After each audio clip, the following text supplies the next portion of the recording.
Regular সালা যখন আমরা পড়ি এগুলো দিয়ে ইমামতি করা উচিত। আল্লাহর হাবিব সাল্লাল্লাহু আলাইহি ওয়াসাল্লাম বিভিন্ন হাদিসে বলেছেন যে তোমরা যখন ইমামতি করবে তখন তোমার পেছনে যারা আছে তাদের দিকেও খেয়াল রাখবে।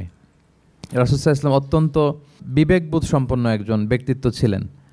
তিনি খেয়াল রাখতেন, যেটাকে আমরা কনসিডারেট বলি। আল্লাহর হাবিব সাল্লাল্লাহু আলাইহি ওয়াসাল্লাম খুব কনসিডারেট ছিলেন, কার কোথায় কী সমস্যা এটা খুব খেয়াল করতেন। And he was a man of 6 senses. আমরা 6 সেন্সের কথা বলি, আমাদের অধিকাংশেরই 4টা সেন্স একসাথে কাজ করে, কারো 5টা 6টা সেন্স কাজ করে, এরকম মানুষ পাওয়া দুষ্কর। আল্লাহর হাবিব সাল্লাল্লাহু আলাইহি ওয়াসাল্লাম অত্যন্ত বিবেকবোধ সম্পন্ন একজন লোক ছিলেন। একবার তিনি সালাত খুব সংক্ষিপ্ত করলেন, তো সাহাবারা জিজ্ঞেস করলেন, ইয়া রাসূলুল্লাহ এত সংক্ষিপ্ত কেন করলেন সালাত? তখন আল্লাহর হাবিব সাল্লাল্লাহু আলাইহি ওয়াসাল্লাম বললেন যে পেছনে বোনদের নামাজের সেকশনে ওখান থেকে একটা ছোট্ট বাচ্চার কান্নার আওয়াজ আমি শুনছিলাম। আমার মনে হচ্ছিল বাচ্চাটাকে সামলাতে মাটার খুব কষ্ট হচ্ছে, তো এই জন্য আমি সালাদটা সংক্ষিপ্ত করে দিয়েছি। দেখেন কীরকম সেন্সেশন, কতটা কনসিডারেট ছিলেন। একবার আবার আল্লাহর হাবিব সাল্লাল্লাহু আলাইহি ওয়াসাল্লাম মাগরিবের সালাত কিংবা এশার সালাতের কোনো এক সেজদা অনেক লম্বা করে দিলেন। তখন সাহাবারা আবার প্রশ্ন করলেন, ইয়া রাসূলুল্লাহ সাল্লাল্লাহু আলাইহি ওয়াসাল্লাম এত লম্বা দীর্ঘ সেজদা করতে তো ফরজ সালাতে আমরা কখনো দেখি না, কেন করলেন? অসুস্থ হলেন নাকি নামাজের মাঝখানে, অথবা ওহী নাজিল হচ্ছিল নাকি, এরকম কিছু ঘটলো নাকি?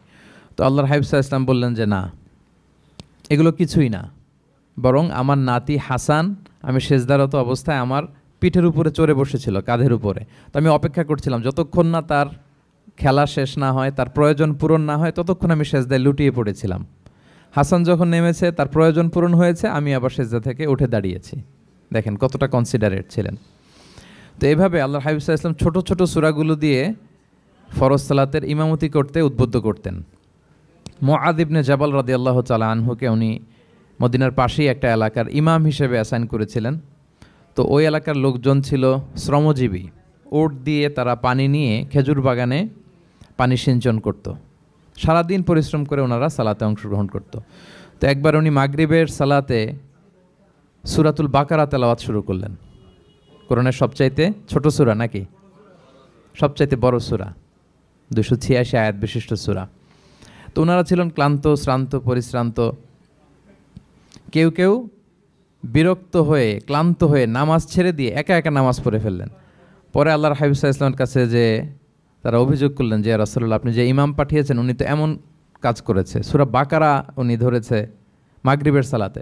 রাসূল সাল্লাল্লাহু আলাইহি ওয়াসাল্লাম খুবই ক্ষিপ্ত হলেন, রাগান্বিত হলেন এবং মুআয ইবনে জাবাল রাদিয়াল্লাহু তাআলা আনহুকে ডেকে পাঠালেন। ডেকে তিনি বললেন, আফাত্তানুন আনতা ইয়া মুআয। লিটারালি ফাত্তান শব্দটা ব্যবহার করেছেন যে, মুআয তুমি কি সমাজে ফিতনা ছড়াচ্ছ? তোমাকে পাঠালাম ইমাম হিসেবে, সেখানে তালিম দিবে, তারবিয়া দিবে, ঐক্য ধরে রাখবে, তুমি কি ফিতনা ছড়াচ্ছ সমাজে? তুমি কি ওয়াদ-দুহা ওয়াল-লাইলি ইযা সাজা এরকম সূরাগুলো পারো না? সাব্বিহ ইসমা রাব্বিকাল আ'লা এগুলো তোমার মুখস্থ নাই?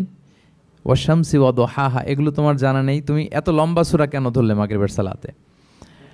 তো তখন তিনি বললেন, যখন তুমি সালাতে ইমামতি করবে ফরজ সালাতে, তখন ছোট ছোট সূরা পড়বে, কেননা তোমার পেছনে অসুস্থ থাকতে পারে, তারপর বয়স্ক কোনো লোক থাকতে পারে, অথবা মুসাফির মসজিদের পাশ দিয়ে সফর করতেছিল, ভাবলো জামাত চলতেছে, জামাতটা ধরি, ঢুকেই যদি দেখে যে আপনি সূরা বাকারা তেলাওয়াত করতেছেন, তো তার জন্য তো কঠিন হয়ে যাবে কোপ আপ করা, কন্টিনিউ করা।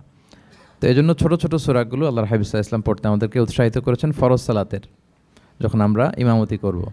তো এইরকম একটি সূরা হচ্ছে সূরাতুজ জিলজাল, এটা আমাদের প্রায় সকলেরই মুখস্থ। তো আমরা আসুন প্রথমে আমরা সরল বঙ্গানুবাদ শুনি এই সূরাটার, তারপর এই সূরা থেকে কিছু রিফ্লেকশন আমরা শেয়ার করার চেষ্টা করব ইনশাআল্লাহ বিইذনিল্লাহ। আমি শুরুতে সূরাটার সরল বঙ্গানুবাদ আপনাদের সাথে শেয়ার করছি। আউযু বিল্লাহি মিনাশ শাইতানির রাজিম। বিতাড়িত শয়তান থেকে মহান আল্লাহ তাআলার কাছে পানাহ চাচ্ছি। বিসমিল্লাহির রহমানির রহিম। পরম করুণাময় অসীম দয়ালু আল্লাহ তাআলার নামে শুরু করছি।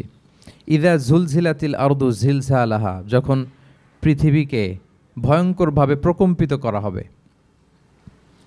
ওয়া আখরাজাতিল আরদু আথকালাহা, আর পৃথিবী তার ভেতরে থাকা সব ভারী বস্তুগুলোকে উদ্গীরণ করে দিবে, বের করে দিবে। ওয়া ক্বালাল ইনসানু মা লাহা, আর মানুষ বলবে এই পৃথিবীর কি হলো। ইয়াউমা ইযিন তুহাদ্দিসু আখবারাহা, সেদিন পৃথিবী তার সব খবর বলে দিবে। বিআন্না রাব্বাকা আওহা লাহা, কারণ তার রবই তাকে এমনটি করতে আদেশ করেছেন বা প্রত্যাদেশ দিয়েছেন। ইয়াউমাইযি ইয়াসদুরুন নাসু আশতাতান লিয়ারাউ আ'মালাহুম, সেদিন মানুষগুলো দলে দলে বের হবে যাতে করে তাদের আমলনামা তাদের কাছে পেশ করা যায়। ফামান ইয়া'মাল মিসকালা যাররাতিন খাইরান ইয়ারাহ, যে ব্যক্তি অনুপরিমাণ ভালো কাজ করেছে সেটা সে দেখতে পাবে। ওমান ইয়া'মাল মিসকালা যাররাতিন শাররান ইয়ারাহ, আর যে ব্যক্তি অনুপরিমাণ মন্দ কাজ করেছে, কোনো খারাপ কাজ করেছে, সেটাও সেদিন দেখতে পাবে। সাদাকাল্লাহুল আযীম।